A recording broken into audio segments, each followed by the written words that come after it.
bahwa permohonan penuntut umum tersebut berdasarkan atas pertimbangan penasihat hukum yang dikemukakan dalam pledoinya sebagai berikut. A. Nota pembelaan pribadi terdakwa Richard Eliezer Budiang Lumiu. Terdakwa Richard Eliezer Budiang Lumiu mengajukan nota pembelaan yang disusun dan disampaikan sendiri oleh terdakwa Richard Eliezer Budiang Lumiu, yang mana pada pokoknya terdakwa Richard Eliezer Budiang Lumiu menanyakan apakah sikap yang jujur yang dilakukan terdakwa Richard Eliezer Budiang Lumiu selama dalam persidangan harus dibalas dengan hukuman 12 tahun penjara sebagaimana tuntutan yang dibacakan penuntut umum. Tanggapan bahwa dalam persidangan terdakwa Richard Eliezer Budiang Lumiu mengajukan pledoi yang disusun dan disampaikan sendiri oleh terdakwa Richard Eliezer Budiang Lumiu, yang mana pada pokoknya terdakwa Richard Eliezer Budiang Lumiu menanyakan apakah sikap yang jujur yang dilakukan terdakwa Richard Eliezer Budiang Lumiu selama dalam persidangan harus dibalas dengan hukuman 12 tahun penjara sebagaimana tuntutan yang dibacakan penuntut umum. Bahwa pledoi terdakwa Richard Eliezer Budiang Lumiu yang disampaikan dalam persidangan akan kami jawab sebagai berikut. Bahwa tugas dan kewenangan penuntut umum sebagaimana diamanatkan dalam undang-undang dan peraturan perundang-undangan yang mengatur tentang kewenangan kejaksaan adalah melakukan penuntutan terhadap seseorang atau badan hukum yang dituduhkan melakukan suatu tindak pidana. Bahwa dalam melakukan penuntutan, penuntut umum diwajibkan untuk melakukan pembuktian berdasarkan pasal 183 Kitab Undang-Undang Hukum Acara Pidana, di mana jaksa penuntut umum dalam melakukan pembuktian haruslah berdasarkan minimal 2 alat bukti yang cukup.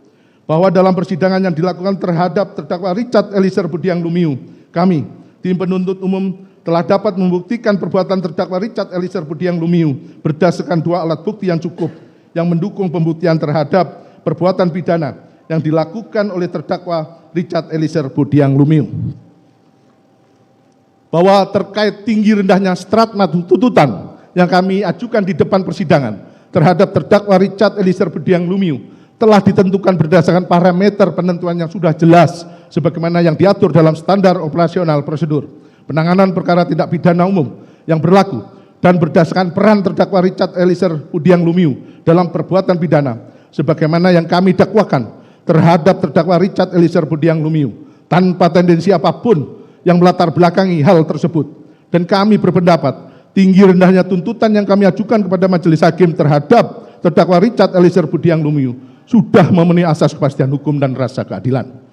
Bahwa selain itu, tim penuntut umum mempertimbangkan peran terdakwa Richard Eliezer Budiang Lumiu sebagai eksekutor atau pelaku yang melakukan perbuatan penembakan kepada korban Nofriansah Yosua Huta Barat sebanyak 3 sampai 4 kali, sehingga berdasarkan hal tersebut kami tim penuntut umum menuntut terdakwa Richard Eliezer Budiang Lumiu selama 12 tahun penjara. Tuntutan tersebut kami ajukan dengan mempertimbangkan kejujuran dalam memberikan keterangan dari terdakwa Richard Eliezer Budiang Lumiu yang telah membuka kotak Pandora sehingga terungkapnya kasus pembunuhan terhadap korban Nofriansah Yosua Huta Barat.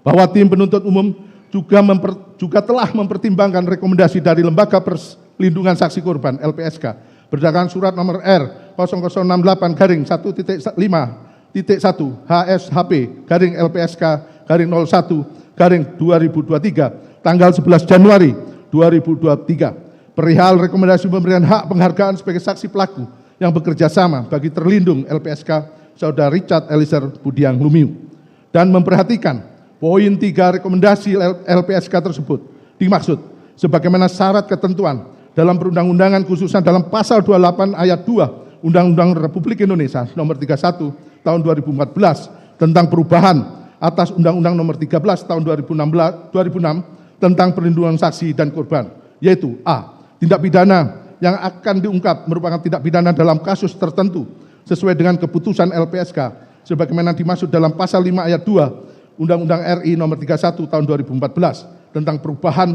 atas Undang-Undang nomor 13 tahun 2006 tentang perlindungan saksi dan korban. B. Sifat pentingnya keterangan yang diberikan oleh saksi pelaku dalam mengungkap suatu tindak pidana. E. Bukan sebagai pelaku utama dalam tindak pidana yang diungkapkan. Dan D.